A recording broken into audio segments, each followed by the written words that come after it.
Hello guys, this is Ayam and welcome to the channel.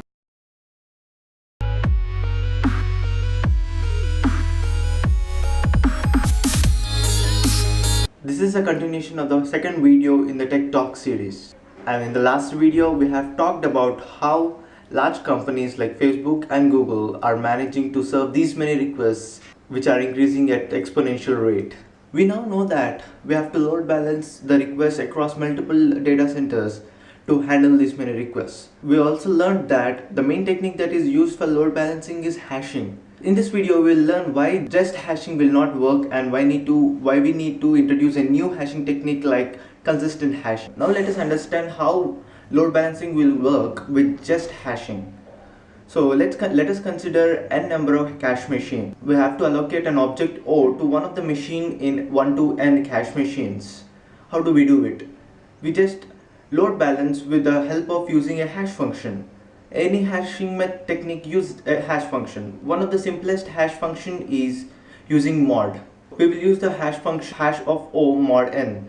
So we will get an index between 1 to n. This type of hashing technique will work fine until one of the cache machine goes down. For whatever reasons it can be, but as we have seen in the last video, the environment which we have to deal with is dynamic.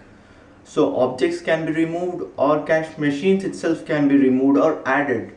Whatever the reason is, we have to consider that scenario as well. So what if the cache machines are down, the value of n changes.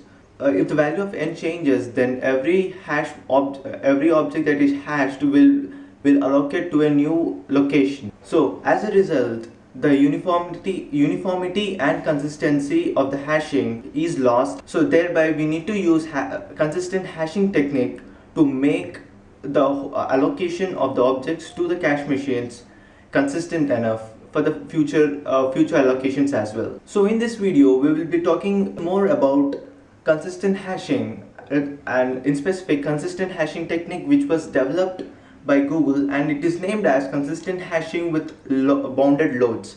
Let us see why they named it as such and what are the practical uses of it and the algorithm itself. The main aim of the algorithm is to maintain the consistency and the uniformity of the resulting allocation. So for the simplicity's sake, we can consider servers as bins and clients as balls. For the uniformity's sake, every bin should have a maximum load capacity of roughly equal to the size of the average density. So average density is nothing but number of balls divided by number of bins. Now let's get into the algorithm. Consider a series of numbers which are overlaid on a circle. We perform hash function on bins and a separate hash function on balls to get a number corresponding to the one of the position on a circle. The algorithm starts off by allocating the balls to the bins.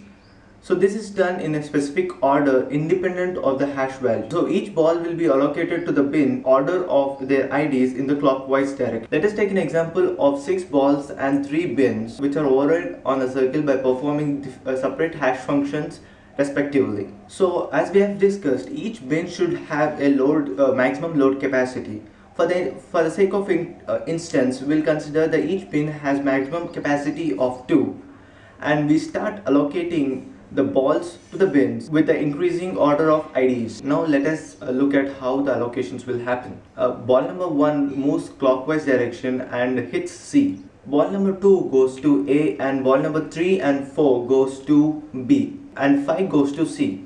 And now 6 moves clockwise direction and hits B first. But as the maximum capacity of any bin is 2, the C continues to move in the clockwise direction and then hits C. C is also full. It continues to move to hit A, and as A has a space slot, it assigns to A. So in this type of algorithm, any updation to the system like additions or removals, which should result in a recomputation of allocations to maintain the uniformity objective. As per the algorithm, any update to the system will lead to only minor changes. The changes will disturb only few number of bins or objects in the whole network. So as we have seen, the algorithm itself is very simple and yet very effective. This algorithm is not just theoretical sake, but it has got very practical uses as well. This algorithm is in fact used in one of the famous companies you might already know, Vimeo. One of the developer at Vimeo has found this algorithm very interesting and used this algorithm in their load balancing at Vimeo. The results were dynamic. Applying these algorithmic ideas have helped them to decrease the cache bandwidth by the factor of almost 8, and also helped them to not worry about the scaling bottleneck. And he has summarized about whole experience of using the algorithm in a blog post, and I'll link that in the description below. So if you want to use this algorithm in your project, you can, because this algorithm is open source. I'll link those in the description below. If you want to see yet a more simpler version of a consistent hashing, there's an amazing blog post which will be linked below. You can check out that too to understand just consistent hashing and how it can be implemented in Java. To get more insights about the algorithm like performance analysis or improvement statistics, which are detailed in the paper published, I will link that also below. So that brings us to the end of this video. I hope you have liked this concept. If you have, like, share and subscribe, and I'll see you in the next one.